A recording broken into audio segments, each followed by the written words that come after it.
Hi guys, and welcome back to my channel. Today we'll be talking about healthy habits, and specifically healthy habits that I try and use every single day. So without further ado, let's get to it.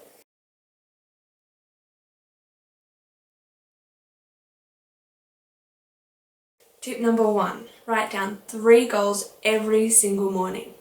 This sort of sets up your day for what you want to achieve and what you would like to do better than you did yesterday or than the week before.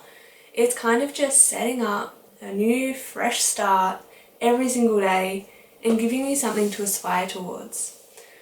I do this generally in the morning when I get up.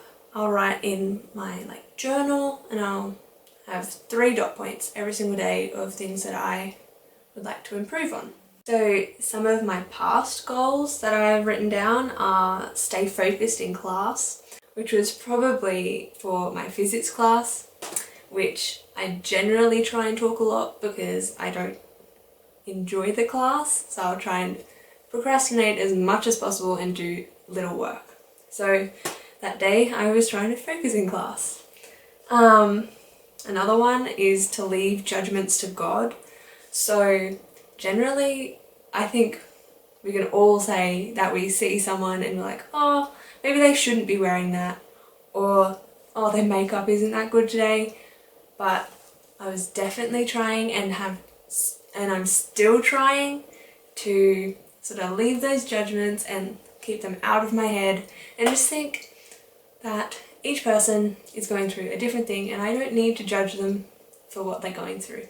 So another one that I've written down is do yoga and meditation that day, which was something that I have been trying to work on this year. So one of my New Year's resolutions was to move every day and just do a bit of meditation and just yoga. Generally I try and write down 3 goals for the year, then 3 goals for the month, 3 goals for the week, and then 3 goals every single day.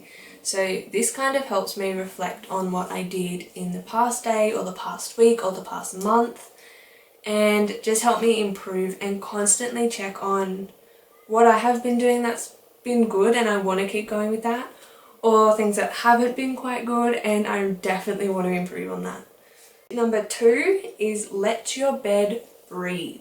So I actually got this one from Sarah Therese and I'll link her channel down below, and she was saying that you should take all of your blankets off your bed every morning. Like, you can leave your fitted sheet on there, but like your doona and your quilt or whatever, take it off your bed just so it can breathe.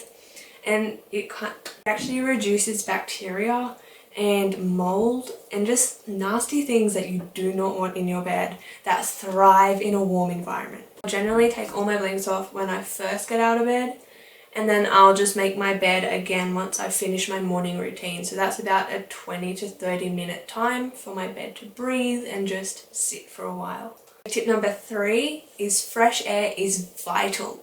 So this isn't just for yourself, but this is also for your room or your house, just any space, anywhere. Fresh air is vital. So in the mornings when I take my blankets off my bed to let my bed breathe, I'll also open my windows. So that sort of changes the air in my bedroom. It just gives it and just takes away that stale air that has been there all night and no one really likes. So by opening all the windows, my room is able to breathe and it just smells nicer. It gets really cold here in Australia in winter. So in winter I would open my windows for that 20 to 30 minutes and then close them again. But in summer my windows will be open all day and generally all night too.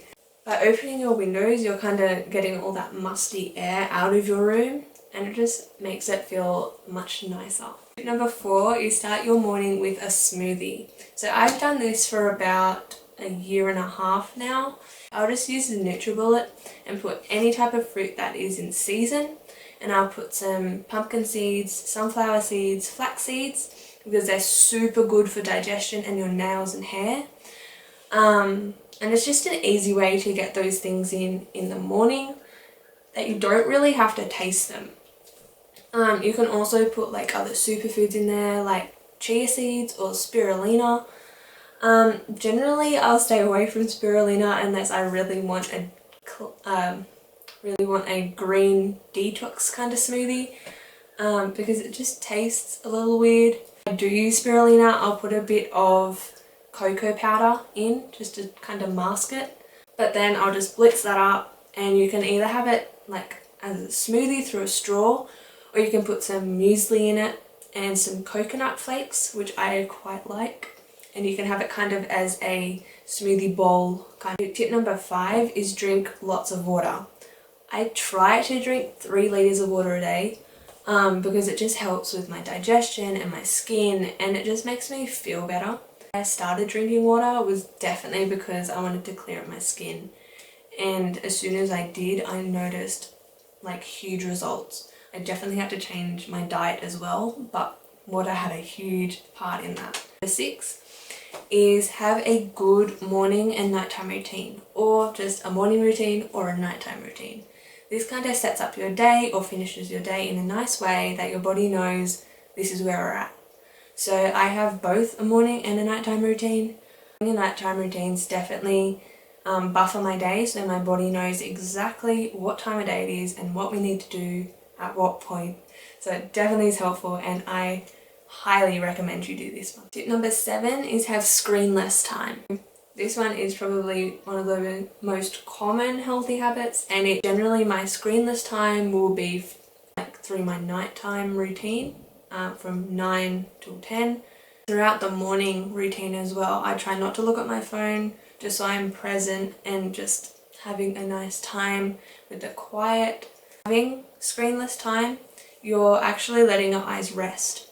And there's a blue light behind most devices that actually tell your brain, wake up, it's time to focus. So if you're using your phone before bed and right up until when you want to go to sleep, your brain is definitely not going to know that it is sleep time.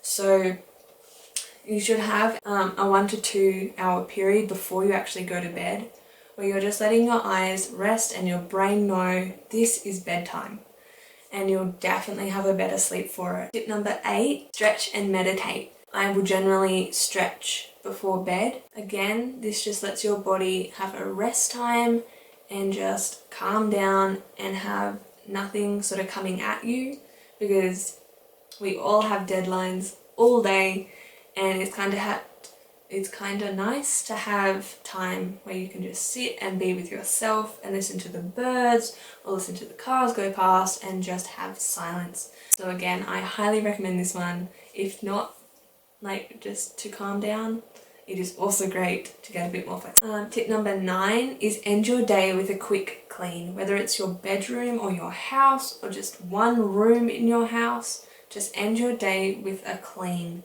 because then you can get into bed knowing that that area is clean, or your bedroom is clean, or your whole house is clean, and you don't have to worry about it the next day.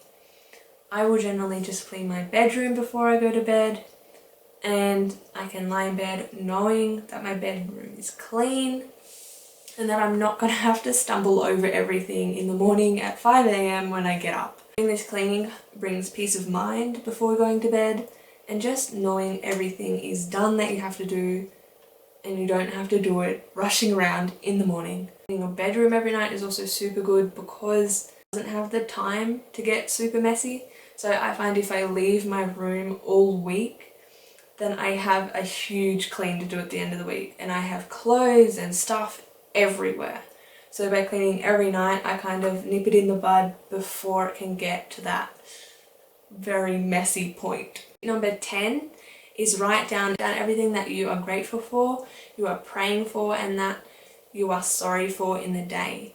So even if you aren't Christian, you can write down things that you are hoping for in the future, because by writing them down, you're actually bringing them to the front of your brain, and you're able to think about them through the day or through the next day, and it's much more likely that you can achieve what you had hoped for or find what you had hoped for. Writing down everything that you're grateful for through the day you're allowing yourself to reflect back on your whole day and look at all the things that actually did go right. And if you had a bad day, it's even better because you can notice that actually it wasn't as bad as you thought, and so many things actually did go right. It could be as simple as I'm thankful for my dog or my cat, or I'm thankful for the birds that were chirping outside my window, or I'm thankful for my mum that cooked me breakfast, a phone call or text that you got from someone. It doesn't have to be big things, just the small things all add up by the end of the day. I definitely think it's important to think about what you're sorry for. Even if it's something as, I'm sorry for leaving those dishes in the sink when I could have actually washed them up. Or I'm sorry for saying that mean thing to that person, or thinking that mean thing about that person. Sort of calling yourself up on those things that you did, and you'll definitely be more mindful not to do them again. Highly recommend writing down those 3 things every day. My 10 healthy habits that I try and do every single day and have helped me more mindful or more healthy or just more focused in my day. I hope that you found this helpful, some of these things in your day, or just think about what things you might do in your day that are healthy habits. If you have any healthy habits that you do that you would like to share, leave them down in the comments. And if you could like and subscribe, that would be very helpful. And I'll see you next time.